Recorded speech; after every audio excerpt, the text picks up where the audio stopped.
बच्चे आज हम बहुत इंटरेस्टिंग टॉपिक पढ़ेंगे, उसका नाम है डीएनए पैकेजिंग। ठीक है, डीएनए पैकेजिंग। कल एक बच्चा मुझे मैसेज किया था, सर पैकेजिंग में आपने स्पेलिंग गलत लिखा है, PACKAGING होगा, आपने सर ई लिखा था। तो मैंने ई हटा के ए कर दिया। अब देखते हैं तुम कितना नंबर इससे ले आते हो। अरे भाई बार बार कह रहा हूँ, स्पेलिंग से कुछ नहीं होना है, वो आपका ठीक हो जाएगा बाद में। कंसेप्ट सीखो, कंसेप्ट। ठीक है, डीएनए पैकेजिंग। ठीक है, स्पेलिंग आप एनसीईआरटी में पढ़ते हुए यार। मैं तो तेजी में लिखता हूँ, मैं तो राइटिंग भी ढंग से नहीं बना के लिखता हूँ। मैं तो चाहता हूँ आपको जितना ज्यादा एक्सप्लेन करूँ वो सही रहेगा। ठीक है, चलिए। तो डीएनए पैकेजिंग के बारे में मैंने आपको बेसिक बातें समझा दी थी, उसकी भूमिका मैंने बांध दी थी। क्यों अरे रिकॉर्डिंग स्टार्ट है क्या? नहीं किए शायद।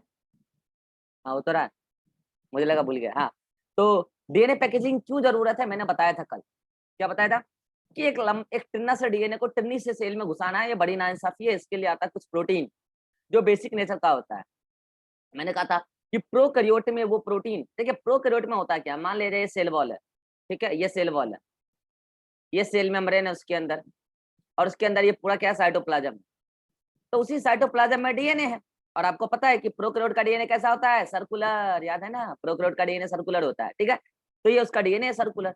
लेकिन अगर आप डीएनए की टोटल लेंथ नापोगे, मान लो ये सर्कुलर डीएनए है, ठीक है, और इसकी आप टोटल न्यूक्लियोटाइड सीक्वेंस देखोगे, तो आपको उस न्यूक्लियोटाइड सीक्वेंस के हिसाब से इस पूरे यहाँ से लेके यहाँ तक ये सी लंबाई नापो, तो 1.36 मिलीमीटर आएगा, बताया था ना।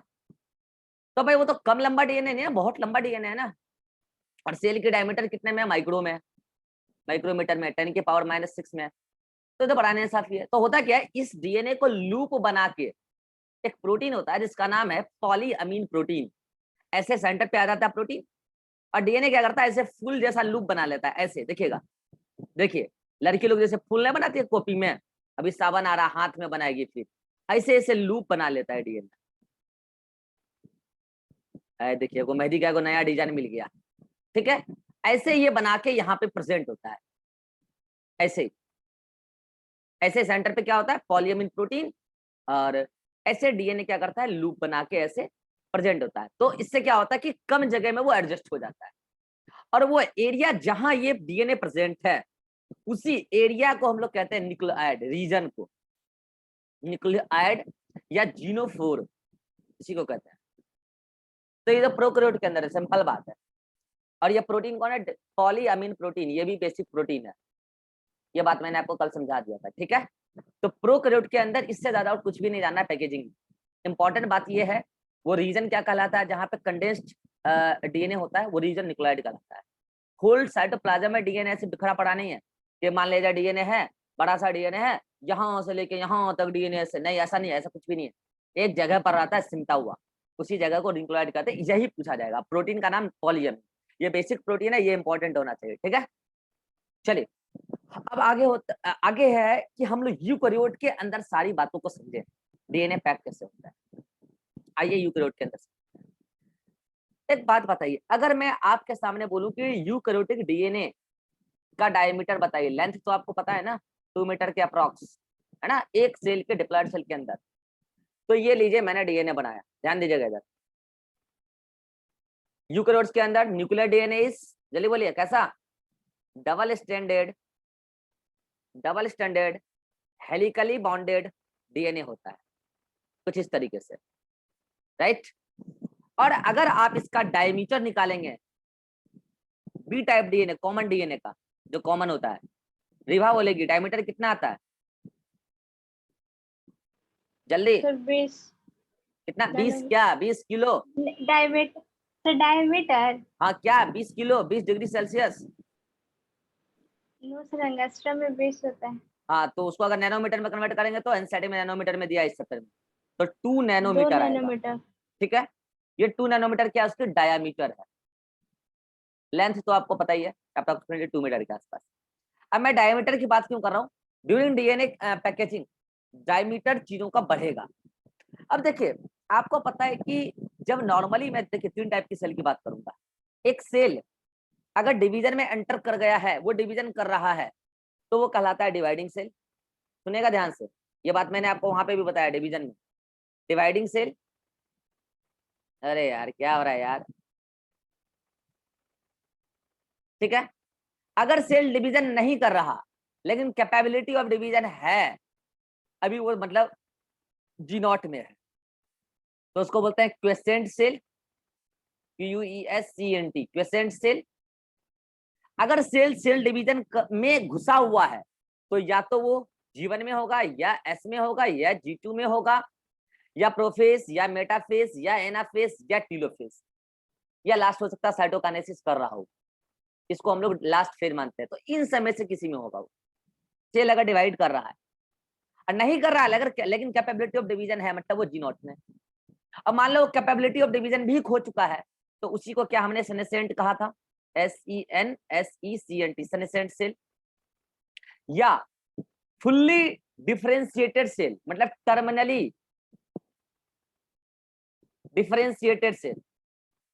इन दोनों के अंदर ही प्रॉपर्टी ऑफ डिवीजन जा चुकी है, मतलब वो डिवीजन नहीं कर सकता है। तो मैं आपको बता रहा हूं, चाहे हो क्वेसेंट सेल, चाहे हो सेनेसेंट सेल, चाहे हो टर्मिनली डिफरेंशिएटेड सेल, मतलब जो सेल डिवाइड नहीं कर रहा है या फिर कभी नहीं कर सकता है, इसका मतलब वो सेल या तो क्वेसेंट होगा, या तो सेनेसेंट होगा, या तो टर्मिनली डिफरेंशिएटेड सेल होगा। ये बात मैंने सेल डिवीजन में भी समझाया था। इनके पास जो डीएनए होगा ऐसे नहीं होगा जो आप देख रहे हो, नहीं ऐसा नहीं पाया जाता डीएनए।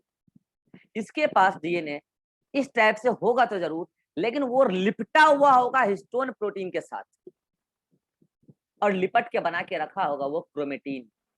क्या बना के रखा होगा? क्रोमेटीन। तो सेल के अंदर नॉर्मली न्यूक्लियस के अंदर क्रोमेटीन फॉर्म में ही डीएनए मिलता है, और एक मल्टी सेलुलर ऑर्गेनिज्म के अंदर ज्यादातर सेल क्वेसेंट सेल होते हैं, अगर ऑर्गेनिज्म अभी यंग है। और ऑर्गेनिज्म यदि अडल्ट हो गया तो ज्यादातर सेल उसमें सेनेसेंट होंगे या टर्मिनली डिफरेंशिएटेड होंगे, लेकिन कहीं पे भी क्रोमोजोम नहीं है।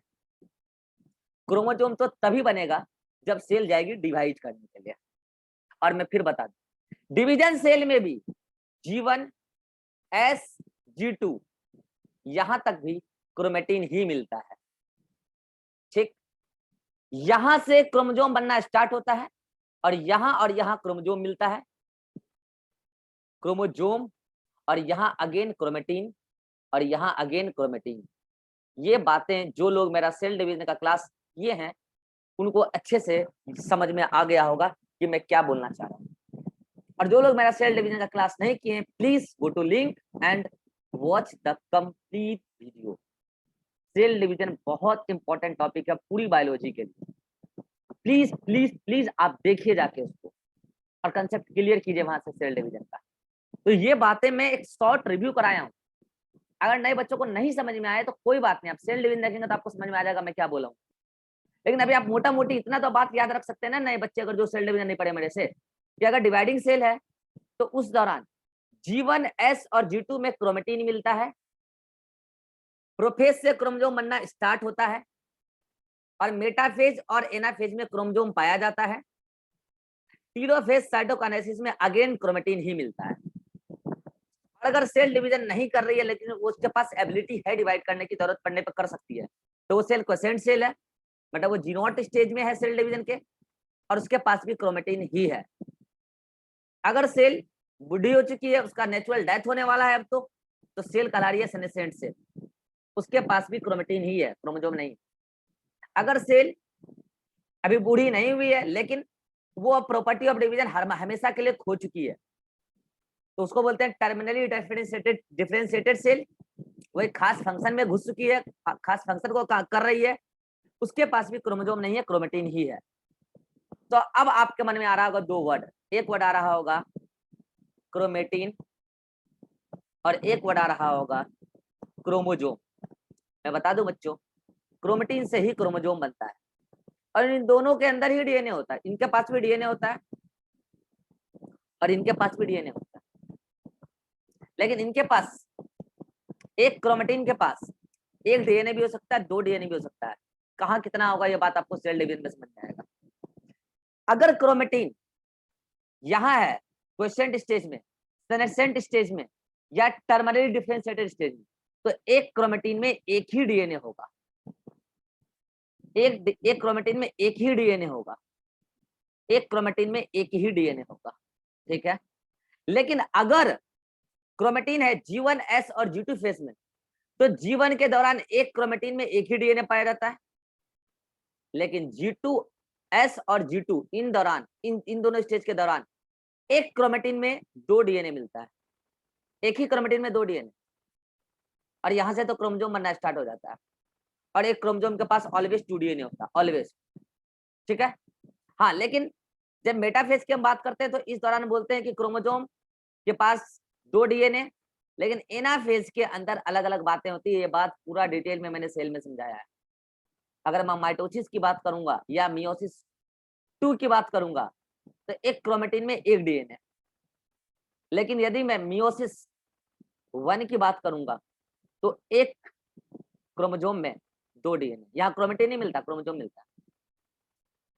जब आएगी स्टेज क्या, ये टीलोफेज, तो टीलोफेज के दौरान एक क्रोमेटिन में एक डीएनए, अगर वो मेटाफेज है या मियोसिस 2 है, और एक क्रोमेटिन में 2 डीएनए होगा अगर वो मियोसिस 1 है।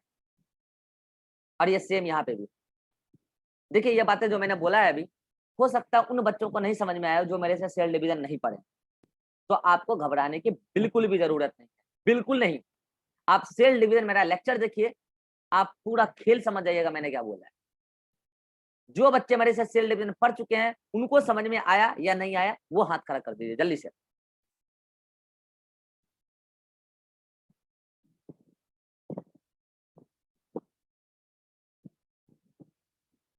केवल नवीन को अभी तक समझ में आया इस सारी बातें। रिभा, अभी तक तुम ये बैकअप ले लिए?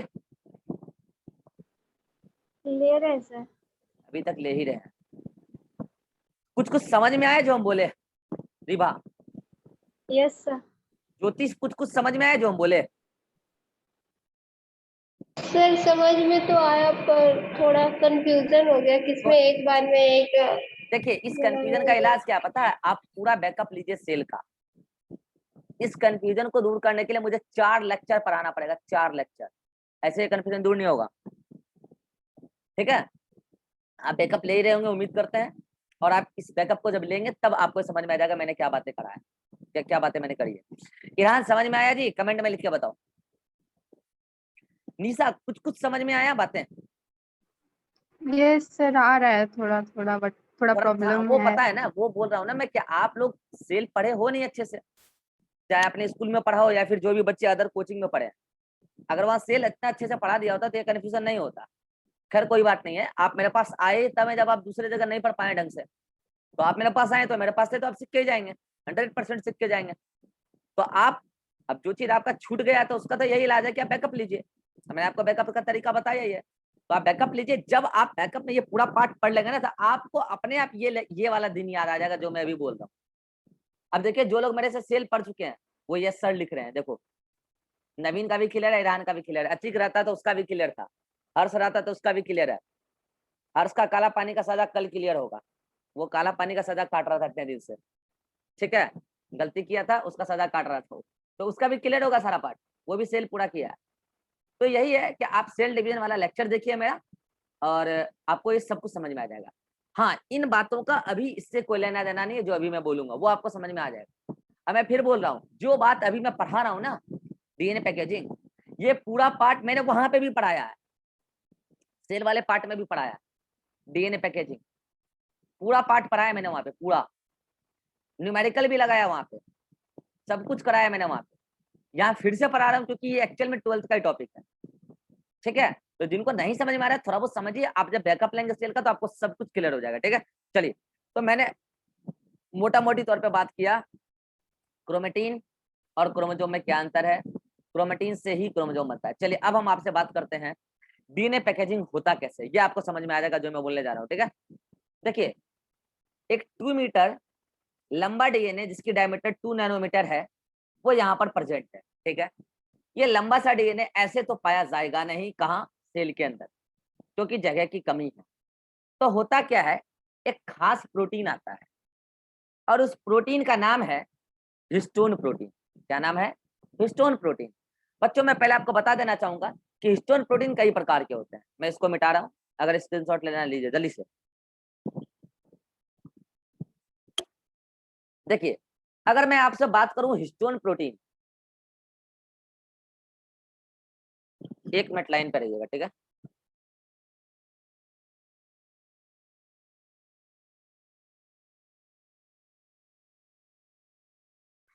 हाँ जी, तो हिस्टोन प्रोटीन है, ठीक है। मैं कह रहा हूं कि ये हिस्टोन केवल यूकेरियोट्स में मिलता है, प्रोकैरियोट में नहीं मिलता ये, ठीक है। प्रोकैरियोट में प्रोटीन नहीं मिलता, केवल यूकेरियोट में मिलता है, पहली बात। दूसरी बात, बेसिक नेचर का प्रोटीन होता है, मैंने समझाया है, क्योंकि इसमें बेसिक अमीनो एसिड ज्यादा होता है, लाइसिन और आर्जिनिन इसमें ज्यादा होता है, ठीक है। और भी होते हैं लेकिन लाइसिन आर्जिनिन ज्यादा होता है, इसलिए बेसिक है। जो प्रोटीन में बेसिक अमीनो एसिड ज्यादा होगा वो पॉजिटिवली चार्ज होगा, ये भी बात मैंने समझाया है बायोमोलिक्यूल में, ठीक है। इतना बात के बाद अब मैं बता रहा हूँ इसका फंक्शन। इसका फंक्शन होता है डीएनए पैकेजिंग में हेल्प करना। क्या होता है भाई? डीएनए पैकेजिंग में ये हेल्प करता है, ठीक है। डीएनए पैकेजिंग में ये हेल्प करता है। अब मैं आपसे बात कर रहा हूँ भाई साहब कि ये कई टाइप के होते हैं। देखिए अगर मैं आपको 12th लेवल पे पढ़ाऊंगा तो इसका मैं आपको 5 ही टाइप पढ़ाऊंगा, अदरवाइज के और भी कई टाइप होते हैं, कई टाइप होते हैं, ठीक है। लेकिन मैं आपको 12th लेवल पे बता रहा हूँ कि इसके टोटल 5 टाइप होते हैं, 5 ही टाइप। इस लेवल पे आपको मैं 5 ही टाइप बता रहा हूँ। और वो 5 टाइप कौन कौन है सुनेगा ध्यान से। एक को हम लोग बोलेंगे H1, एक को बोलेंगे H2A, H2B, H3, H4। Rewa बताएगी ये सारे हिस्टोन प्रोटीन ही है, लेकिन मैंने इसका नाम अलग अलग दिया है। तो ये सारे प्रोटीन किन बातों में डिफरेंस रखते होंगे रीवा?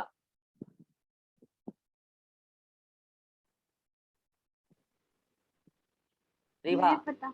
नहीं पता तो दुख की बात है। देखिए हिस्टोन ग्लोबुलर प्रोटीन है, बात तो सभी को पता है, स्ट्रक्चर सभी का ग्लोबुलर ही होता है, ठीक है। लेकिन अगर ये सारे प्रोटीन हिस्टोन ही है लेकिन नाम मैंने अलग अलग बोला है तो जाहिर सी बात है सीक्वेंस ऑफ अमीनो एसिड अलग अलग होगा। पूरा चैप्टर पढ़ लिया बायोमोलिक्यूल, पूरा चैप्टर पढ़ लिया, और मैंने बस एक सिंपल सा सवाल पूछ दिया कि 2 प्रोटीन या 2 से अधिक प्रोटीन आपस में डिफर करते हैं किस मैटर में, तो आप बोल रहे नहीं पता। सोचिए कितने दुख की बात। और ये कॉमन सा सवाल है कि अगर ये सारे हिस्टोन ही है लेकिन फिर भी अलग अलग, मैंने बोला अलग अलग टाइप है, तो जाहिर सी बात है अंतर किस बात का होगा? सीक्वेंस ऑफ अमीनो एसिड का। आप सभी को क्लियर है बात? अरे बोलो जो बायोमोलिक्यूल का क्लास क्यों मेरा, sequence of amino acid differ कर रहा है इस सब में, सीक्वेंस अलग अलग है, कहीं यहाँ कहीं वहाँ वो ऐसे। तो ये 5 टाइप के मैंने बोला हिस्टोन प्रोटीन है, ठीक है। अब सुनिएगा ये सभी मैं बताऊं ऐसे। देखिए ये H1 ऐसे होता है, देखिए ध्यान से। अगर मैंने बोला ग्लोबुलर, ग्लोबुलर का मतलब टर्सरी स्ट्रक्चर, याद है ऐसे। ये मान लो एन एंड है, आगे किया सेकेंडरी बनाया ऐसे ऐसे, सेकेंडरी आपस में ऐसे हो गया, ये H1। ऐसे ही H2, मान लो H2 है, H2A, ये H2A मान लो। H2B, मान लो मैं H2B ऐसे बना रहा हूँ। H3, सपोज दैट ये H3 है, H3, H4, suppose that this one is H4, ठीक है।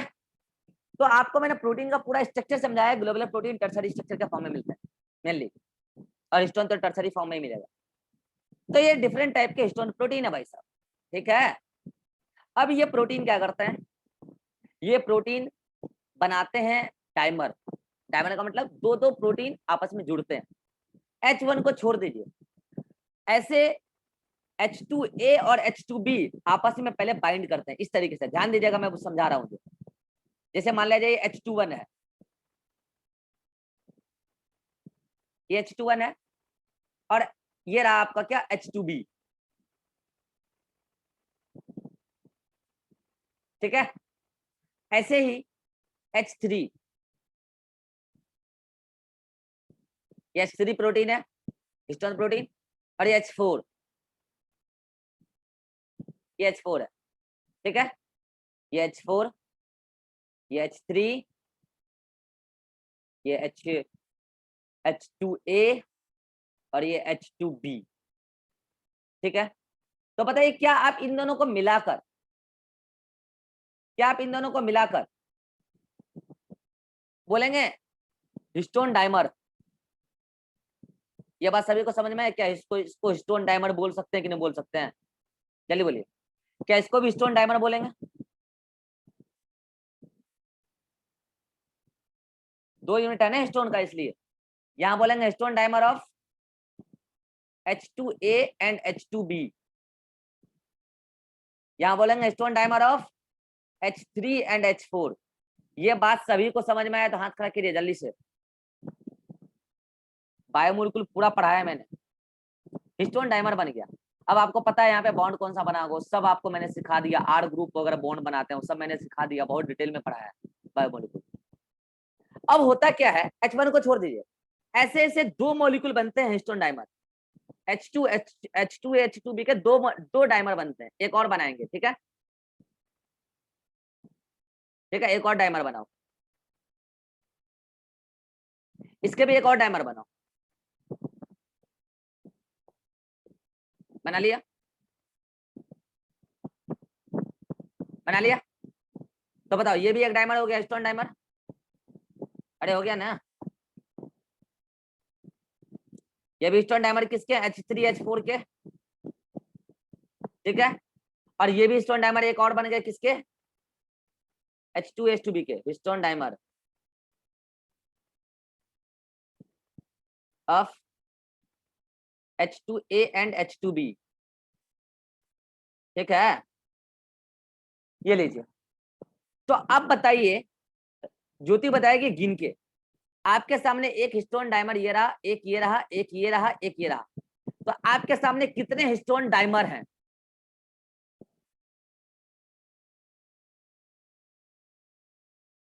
ज्योति सर फिर से बोलिए। आपके सामने कितने हिस्टोन डाइमर हैं? सिंपल सवाल है आपसे।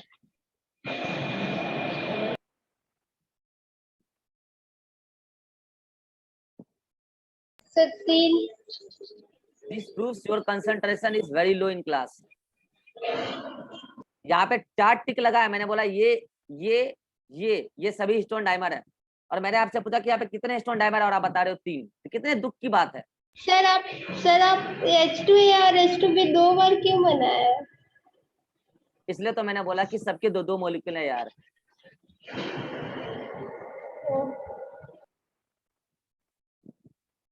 ये एक डाइमर है, लीजिए मैं घेर के बता रहा हूँ भाई, ये एक डाइमर है हिस्टोन डाइमर, ये एक डाइमर है हिस्टोन डाइमर, और ये दोनों डाइमर सेम है। ये ऊपर नीचे वाला दोनों डाइमर सेम है। किसका है? H2A और H2B का है।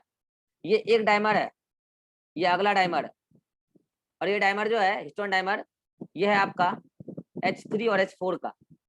और अभी भी अगर आपको क्लियर नहीं है कि कितने डाइमर है यहाँ पे, तो दुख की बात है। अब बोलो ज्योति कितने डाइमर है? 4 है। 4 डाइमर में कितने हिस्टोन प्रोटीन है?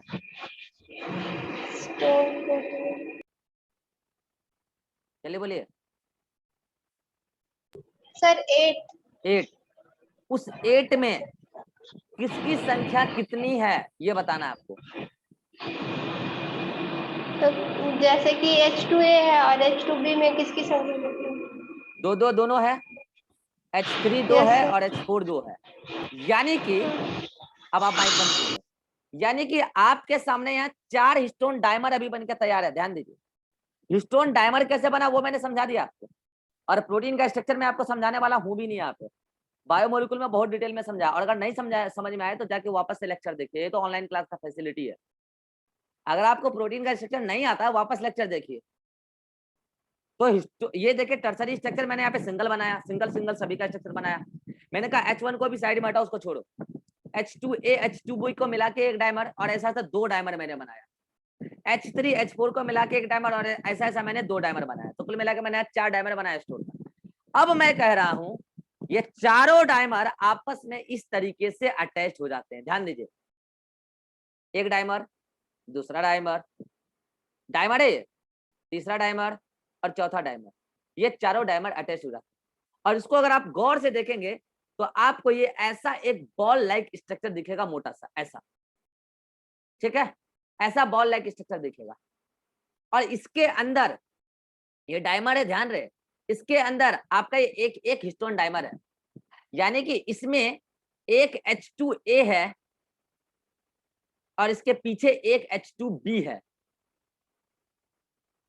और ऐसा ऐसा दो मॉलिक्यूल आपस में यहाँ पे अटैच्ड है, H2A H2B, मतलब मैंने कहा ना ये एक हिस्टोन डाइमर हुआ मान लिया, तो यहाँ पे भी एक हिस्टोन डाइमर है H2A H2B, यहाँ पे H3H4 H3H4, मतलब कुल मिला के ये वाला पार्ट मैंने यहाँ ले आया, ये वाला पार्ट मैंने यहाँ ले आया, ये वाला पार्ट मैंने यहाँ ले आया, और ये वाला पार्ट मैंने यहाँ ले आया, और उसको ऐसे करके दिखा रहा हूँ, और ये सब आपस में केमिकल बॉन्ड के माध्यम से जुड़ गए। ठीक है, ये बात कितनों को समझ में आया? हाथ खड़ा करिए जल्दी से, तभी आगे समझ में आएगा, नहीं तो नहीं आएगा आगे। मतलब ये स्टोन डायमर जब 4 को बने, वो सब आपस में केमिकल बॉन्ड बना लिए, तो क्या अब मैं इस होल स्ट्रक्चर को हिस्टोन ऑक्टामर बोल सकता हूं? अरे बोलिए, क्या मैं इसको हिस्टोन ऑक्टामर बोल सकता हूं? निशा बताएगी, हिस्टोन ऑक्टामर में हिस्टोन प्रोटीन के कितने मॉलिक्यूल हैं? जल्दी से, जल्दी। सर 8। 8 में कौन कितने हैं ये बता दीजिए जल्दी से।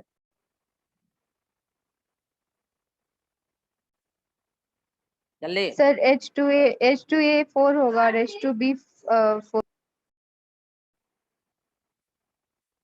H2A H2B H3 H4 H3H4।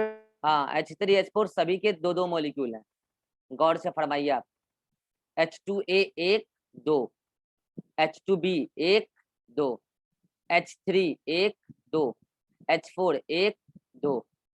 भाई सिंपल गणित है यार, अगर मैंने ऐसा 2 स्ट्रक्चर यूज किया, एक ये, इसमें एक H2A एक H2B है, तो H2A और H2B की संख्या कितनी हुई? 2-2 हुई ना यार, सिंपल तो गणित है। ऐसी भी मैंने 2 स्ट्रक्चर लिया, एक ये, और इसमें एक H3 एक H4 है, तो ऐसी संख्या कितनी हुई? 2। तो इसमें H3 H4 है तो H3 भी 2 H4 भी 2। कितनों को समझ में आया कि हिस्टोन ऑक्टामर में H2A H2B H3 H4 के 2-2 मॉलिक्यूल हैं, तब जाके हिस्टोन ऑक्टामर बना है। अब मैं आगे से इस पूरे स्ट्रक्चर को, हिस्टोन ऑक्टामर को ऐसे दिखाऊंगा, ध्यान दीजिए मैं क्या बोल रहा हूँ। इस पूरे हिस्टोन ऑक्टामर को मैं ऐसे दिखाने वाला हूँ, देखिए ध्यान से। ये 1, ये 2, ये 3, ये 4। ये मैं ये नहीं बोल रहा हूँ कि डाइमर है, ये एक हिस्टोन प्रोटीन है। मैंने बोला कि ये H2A है, ठीक, H2B है, ठीक, H3 है, ठीक, H4 है। तो क्या इस H2A का 2 मॉलिक्यूल होगा? हाँ बिल्कुल होगा। तो लीजिए मैं ऐसे दिखाया कि इसके पीछे एक और है, ये भी H2A ही है, इसके पीछे एक और है H2B, इसके पीछे एक और H4 है, और इसके पीछे एक और H3 है, और इन सभी को मैं मिला के गोल जैसा स्ट्रक्चर दिख रहा है, इसी को मैं हिस्टोन ऑक्टामर बोल रहा हूँ। सभी लोगों को समझ में आ गया हिस्टोन ऑक्टामर का स्ट्रक्चर? तभी मैं आगे बढ़ूंगा, जल्दी बोलिए। हिस्टोन ऑक्टामर का स्ट्रक्चर समझ में आया तब बोलिए, आगे बढ़ेंगे। निशा समझ में आ रहा है? Yes sir. Jyoti? Yes sir. झूठ नहीं बोलना है, समझ में आ रहा है तब। यस सर, आ गया। ठीक है, H2A का 2 मॉलिक्यूल, H2B का 2 मॉलिक्यूल, H3 का, H4 का 4, मतलब H4 का भी 2 मॉलिक्यूल, H3 का भी, कुल मिला के 8 मॉलिक्यूल। HA नहीं है इसमें, इसको बोल रहे हैं हम लोग हिस्टोन ऑक्टामर, और ये बॉल जैसा स्ट्रक्चर दिखता है, गोल गोल। ठीक है, अब समझिएगा मैंने आपको क्या समझाया कि इसमें सारे जितने हिस्टोन प्रोटीन है, ये सभी के सभी बेसिक प्रोटीन है, मतलब उस पर पॉजिटिव चार्ज आते हैं। इसीलिए इस पूरे सरफेस पर, क्योंकि किसके बने हुए हैं, ये किसके बने हुए हैं? हिस्टोन प्रोटीन के। हिस्टोन प्रोटीन बेसिक नेचर का होता है, तो इस पूरे सरफेस पर पॉजिटिव चार्ज एक्वायर हो जाता है, क्योंकि बेसिक प्रोटीन है ना, इसलिए H+ एक्सेप्ट कर लेते हैं, इसीलिए पॉजिटिव चार्ज एक्वायर हो जाता है, और कुल मिला के ये पॉजिटिव चार्ज का एक गोला तैयार हो गया। कितनों को समझ में आ गया बात? Histone octamer is 8 molecule of histone protein and it is positively charged spherical structure। अब आइए यहाँ, ये DNA है, लंबा सा डीएनए 2 नैनोमीटर डायमीटर है और लेंथ है 2 मीटर। मैंने आपको कहा है डीएनए फास्फोरिक एसिड की वजह से एसिडिक नेचर का होता है, और ये एसिडिक नेचर मतलब H+ देने की टेंडेंसी रखता है, तो खुद पर नेगेटिव चार्ज एक्वायर कर लेता है, उसके किनारे पर नेगेटिव चार्ज होता है, एंड पर। एंड वाले जो H3PO4 है वो H+ डोनेट करके क्या करते हैं, अपने ऊपर नेगेटिव चार्ज एक्वायर करते हैं, राइट। अब बताइए, क्या इस डीएनए और क्या इस हिस्टोन ऑक्टेनॉमर के बीच में, ज्योति बताएगी, अट्रैक्शन होगा या रिपल्सन होगा?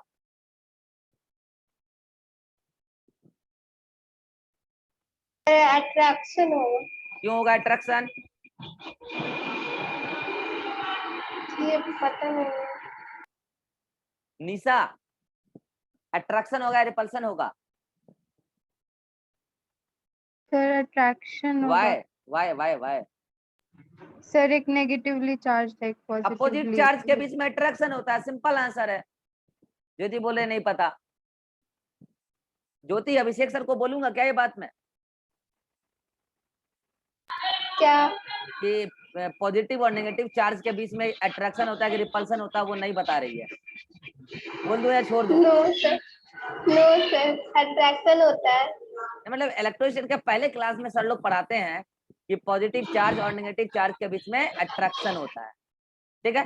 तो कुल मिला के सेल के अंदर डीएनए पहले से है बना हुआ, नेगेटिवली चार्ज है वो, और हिस्टोन ऑक्टेनॉमर अरेंज हुआ और वो पॉजिटिवली चार्ज। अब उनके बीच में होता है अट्रैक्शन, और वही अट्रैक्शन हेल्प करेगा उसके पैकेजिंग। मैं पूरा पैकेजिंग का मैकेनिज्म बताऊं उसके लिए मेरे पास पर्याप्त समय नहीं है इस मीटिंग में, केवल 5 मिनट है। लेकिन यहां तक डीएनए पैकेजिंग का मैंने एक प्रोसेस आपके सामने असेंबल करके रख दिया, अब मैं बस उसको कंप्लीट करने वाला हूँ। यहां तक किसी को कोई दिक्कत हो तो बोल सकता है, मैं क्या करके पूछ लेता हूँ। नवीन, एनी प्रॉब्लम यहां तक? No sir. इरहान, कमेंट में बताओ। Jyoti, no sir. Nisha, no sir. Ribha, no sir. चलिए स्क्रीनशॉट लीजिए जल्दी से, अगले मीटिंग में मिलेंगे। स्क्रीनशॉट लीजिए जल्दी से। नेक्स्ट नेक्स्ट, ये वाला पार्ट आपको सेल डिवीजन देखने के बाद समझ में आएगा। चलिए मिलते हैं अगले मीटिंग में और डिस्कस करते हैं।